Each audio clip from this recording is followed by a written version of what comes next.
Welcome back to the cottage. I'm happy that you're here. Today I want to talk about letting go and what it really means.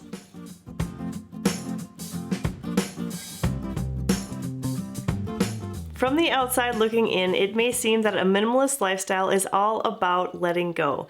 Get rid of this, get rid of that, stop doing this, sacrifice upon sacrifice. It seems empty, cold, and honestly, almost like you're just depriving yourself all the time. And I'll be honest, those were some of the same thoughts that I had towards minimalism until I really started to understand what the why was behind letting go.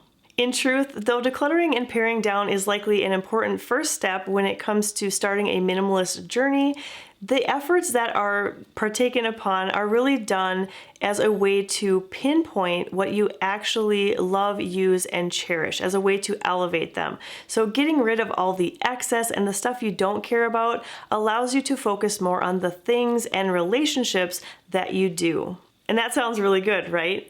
Well, then why is decluttering and letting go so hard? Simply put, it's a very personal process, and all of these decisions need to be our own. What do you see when you watch me do this? And what do you think? You're watching the physical act of this picture going into the garbage. And from your side of the screen, you might be thinking, wait, that's valuable. You might regret decluttering that. You shouldn't get rid of it. On the flip side, you may also watch me trying to decide if I should declutter a pair of tennis shoes and wonder, what's the big deal? Geez, these shoes, they look dirty, they look worn out, and you need a replacement. Just get rid of them already and buy a new pair. What you can't see from your vantage point as an onlooker in either of these scenarios are the emotions that go behind the decisions that I'm making. And those emotions are what make this process so personal and why you can't guide me on the specifics of what is best for me to either keep or let go, and why I can't guide you directly on your decluttering decisions either. The picture that I was going to throw away, it might be one that brings up bad memories for me. And the shoes might be a symbol of a goal that was met. Maybe I ran a marathon in them and I'm sad to see them go. By the way, neither of those are true, those are just examples.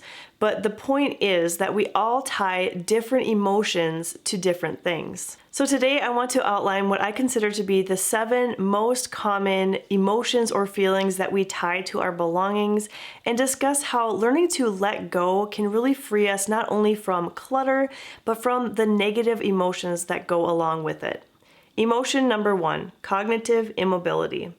This one is probably more of a mental entrapment. It basically means being stuck in the past, and honestly, the emotions that come along with that can be either good or bad. I believe a lot of the stuff that we hang on to is actually tied to this particular emotion or feeling because we tend to be sparked in our memories when we see an item. And it's scary for us to think of getting rid of an item that does that for us because we worry that if that item is gone, we're going to forget the memory altogether. Now, like I said, this can be a tie to either good or bad memories, which is kind of interesting. You would wonder, why would I hold on to something that gives me bad memories?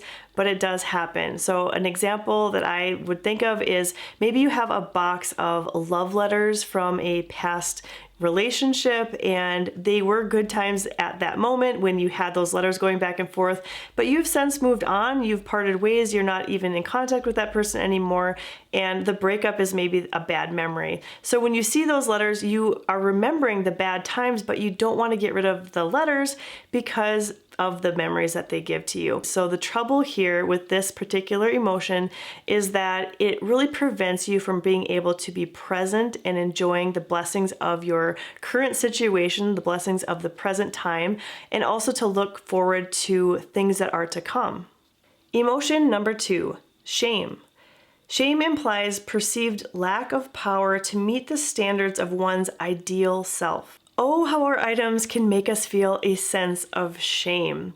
We can get caught up in looking at these items and feeling really down on ourselves if we haven't met the standard that we think that we should have. A great example in this category of emotions is clothing items that used to fit and they don't anymore. You can think about that as being a fantasy self type of situation, but again, you're kind of thinking about the past a little bit too. So why do we keep items that make us feel shameful? Well, this emotion, again, is one that is internal. We feel like we are letting ourselves down if we don't meet our standards. And so we feel like we can eventually overcome this problem and get rid of the shame.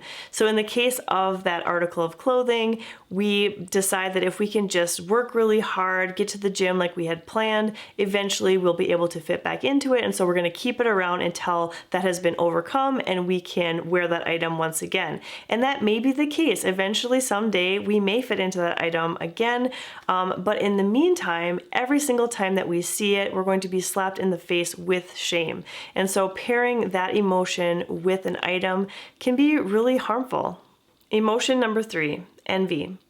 This is a complex emotion that is often associated with a sense of longing for something that someone else has. You can see how this emotion would easily tie us to our things. When we compare to other people, we want to be like them, we try to emulate them. The idea of influencing is really built a lot on this concept of envy. And once we get that item, we don't want to let it go. So for example, if we see someone with this designer handbag, maybe a friend, maybe someone on social media, and we think to ourselves, well, I want that too. I'm feeling jealous of that and I want to have that nice thing as well.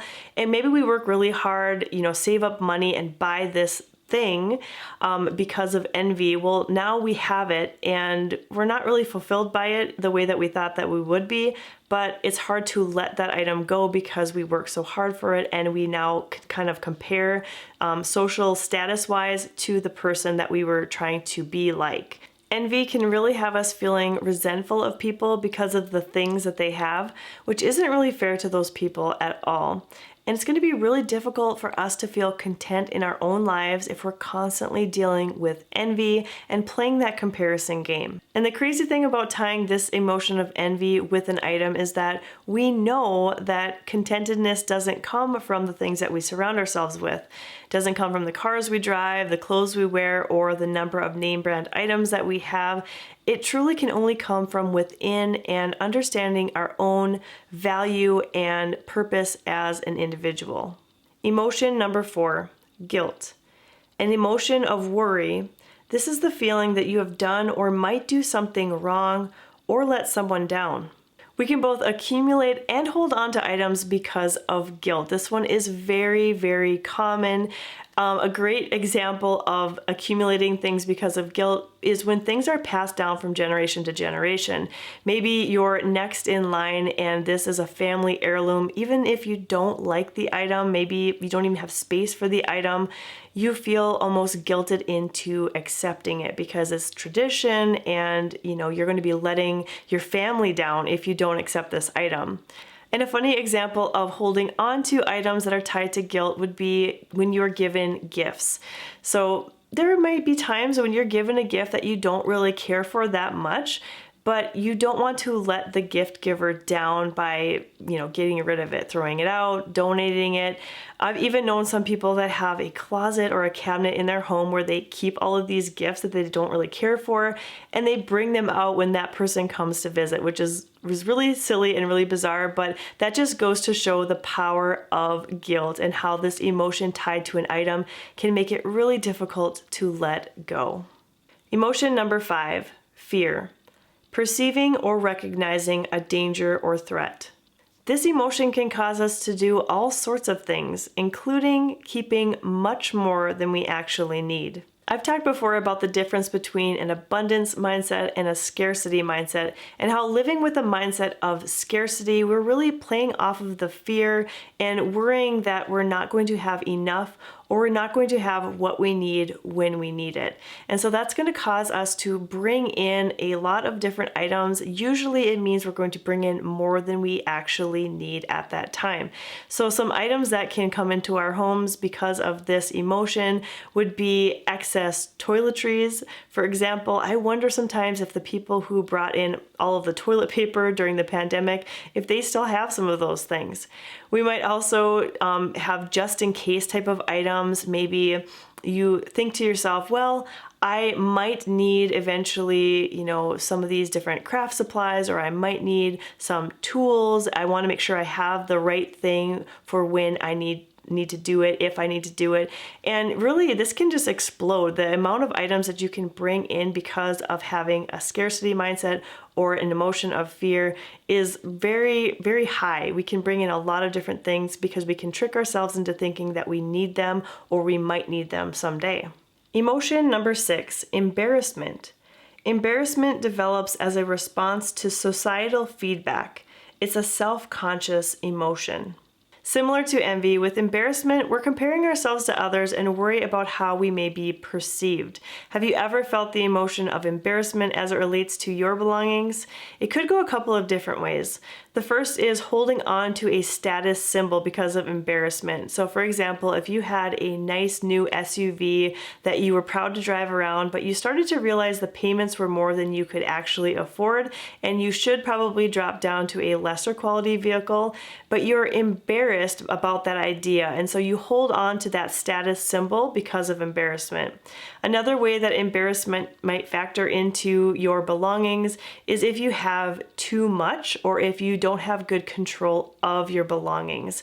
And this could be a scenario if a friend stops by unannounced and wants to come in and have a chat, and your house is not put together. You can feel a lot of embarrassment about that because you feel like they're judging you. They're looking at you and thinking, well, that person can't keep their house tidy. That person, isn't organized at all. And so you feel this sense of embarrassment. So we do tie this emotion to our things more than we probably would like to admit. Ultimately, embarrassment can cause us to stay stuck and feel like we can never get out of our current situation. And finally, emotion number 7, regret. This is a counterfactual emotion, meaning that the feeling rests on the idea that the past might have unfolded differently if a different decision had been made. I recently filmed a Q&A video when I hit 20,000 subscribers, and one of the questions that came up was, what is one thing that you regret decluttering during your minimalism journey? And I couldn't come up with a good answer there on the spot, and I started thinking about it a little more, and I realized that the reason this question comes up so often is because people, they do worry about it. When they think of minimalism, like I said at the beginning of this video, they think about letting go and just, always depriving yourself. And so they worry that you're going to regret that decision, the decisions that you make. But I can say after all of this time that there isn't anything that I truly regret getting rid of. And though that is, again, something that really causes people to want to hold on to things because they think if I let this thing go, I might regret it later. So it makes it tough for them to let those items go. Even if they feel ready to do it, they worry they might regret it, and so they hold on to it anyway. Okay, so as a quick recap, here are the 7 most common emotions that we tie to our belongings: cognitive immobility, shame, envy, guilt, fear, embarrassment, and regret. Here's what I want you to take away from today's video. Now that I've laid out the 7 common emotions that we tie to our things, I hope that it's more obvious to you as you go through your decluttering journey. Maybe you're just starting out, maybe you've gotten a ways in and you're finding certain things difficult to get rid of. I want you to look at that item and really think to yourself, is it the emotion or the item itself that I'm having a hard time letting go of? And if you can separate those 2 things, it will make it so much easier to make those decisions based on facts, based on, is this something I need? Is this something I love? Is this something I cherish? And you will be much more ready to say yes or no if you can separate the emotion from it. So think about these things critically. This is a very liberating process. It's very freeing to know that these things are just things. They don't need to have all of the emotions tied to them. We can just separate them and see them as they are, just objects, things that we can make decisions on quickly and move on with our lives. Thank you so much for watching today's video, and I hope that you'll stop by the cottage again really soon.